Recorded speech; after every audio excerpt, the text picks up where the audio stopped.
hamma narsa inshaalloh yaxshi bo'ladi, bugungi kunim eng go'zal kun bo'ladi degan niyat bilan turadi. Bunga dalil shuki, Rasul akram alayhisolatu vassalom fa'lul hasan, ya'niki yaxshi niyatni yoqtirar edilar. Shum niyatlikni mutlaqo yoqtirmasdilar. Hadis sharif.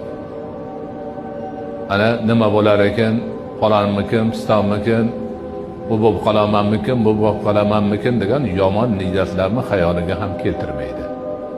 Faqat yaxshilik, faqat yaxshi umidvorlik ma'nosini o'zida mujassam qilgan holda mo'min banda o'rnidan turadi. Doimiy ravishda shundoq bo'lib yurish kerak. Hamma narsani yaxshilikka yo'yish kerak. Hamma narsadan faqat yaxshilikni kutib, Allohning o'zi bizga shu yaxshilikni beradi degan niyatda yurish kerak.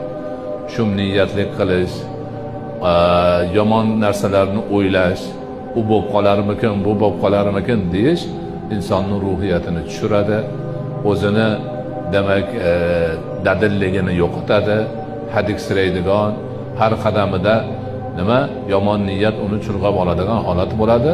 Unaqa odamning ishi mutlaqo yurishmaydi.